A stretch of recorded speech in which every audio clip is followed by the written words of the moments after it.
சவால் சேலஞ்ச் ஆரம்பிச்சு இன்னைக்கு நாள் பாத்தீங்கன்னா 6 ஆகுது. வழக்கமா எந்திரிக்க டைம் விட்டுட்டு இன்னைக்கு பாத்தீங்கன்னா வழக்கத்துக்கு மாறான டைம் தான் எழுந்திருச்சேன். எழுந்திருச்சு இன்னைக்கு ஒரு மாதிரி பாத்தீங்கன்னா ஃபுல் டயர்டா இருக்கு. மண்டைக்குள்ள ஒருத்தர் சொல்லிட்டே இருக்கு, அந்த டயர்னஸ் எல்லாம் பாத்தீங்கன்னா வேலைக்கே ஆகுதுப்பா. இப்ப நீ கொஞ்சம் கஷ்டப்பட்டாதான் பின்னாடி கொஞ்சமாச்சும் நல்லா இருக்க முடியும் அப்படின்னு சொல்லிட்டே இருக்கான். சரி அப்புறம் என்ன, அவன் சொல்றது நம்ம கேட்காம போயிருவோமா? சரி அவன் சொல்றதை அப்படியே கேட்டுக்கிட்டே தொப்பையை குறைச்சு படிக்கிட்டு வைக்கிற ஒரு கொட்டை போட்டுக்கிட்டு இருந்தேன். இந்த 70 நாள் பாத்தீங்கன்னா தொப்பையை குறைச்சு படிக்கிட்டு கன்ஃபார்ம் வச்சிருவேன். பட் ஆனா இன்னொரு சேலஞ்ச் என்னால பண்ண முடியுமா பண்ண முடியாதுன்னு தெரியல. ஏன்னா ஆல்ரெடி நான் ஒரு 4 மந்த் சேலஞ்ச் ஒன்று பண்ணிட்டு இருந்தேன். அதுல எதுவும் பெருசா ரீச் கிடைக்கல.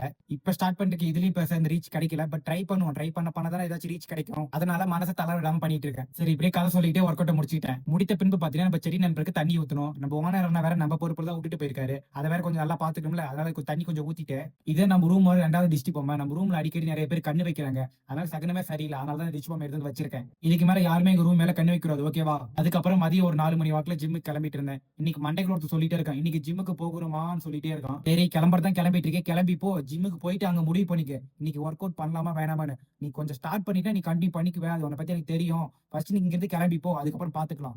எப்படியோ முட்டி மோதி யோசனை எல்லாம் தள்ளி போட்டு ஒரு வெளியே ஜிம்முக்கு வந்து சேர்ந்தாச்சு. இன்னைக்கு ஷோல்டர் ஒர்க் அவுட். இந்த 3D ஷோல்டர் பில்ட் பண்றது கொஞ்சம் ஈஸி தான். பட் கரெக்டான ஃபார்மேட்ல போட்டா நம்ம பில்ட் பண்ணிடலாம் ஈஸியா. உங்களுக்கு யாருக்காச்சும் 3D ஷோல்டர் வச்சு டிப்ஸ் வேணும்னா அண்ணனுக்கு கமெண்ட் பாக்ஸ்ல கமெண்ட் பண்ணிட்டு போங்க. கண்டிப்பா நான் உங்களுக்கு உதவுறேன். எனக்கு நல்லா பேசிக்கா இந்த ஒர்க் அவுட் யூஸ் ஆச்சு. டிஃபரன்ஸும் நல்லா தெரிஞ்சுது. எப்படியோ ஒரு வழியா ஜிம்முக்கு வந்து ஒர்க் அவுட் போட்டு முடிச்சாச்சு. போறப்ப சிண்டுப்பா பார்த்துட்டு ஒரு பாய் சொல்லிட்டு கிளம்பிட்டேன். மத்தியான நேரத்துல மூஞ்சில சூரியன் வெயில் படும்போது ஒரு ஃபீல் கிடைக்கும் பாருங்க. பாப்பா சொல்றதுக்கு வார்த்தையே இருக்காது, அப்படி இருக்கும். ஒரு மாதிரி பாக்குறதுக்கு இதுவும் நல்லா தான் இருக்கு. பார்த்துட்டு ரூமுக்கு வந்து சேர்ந்துட்டேன். நாளைக்கு பார்க்கலாம் காய்ஸ்.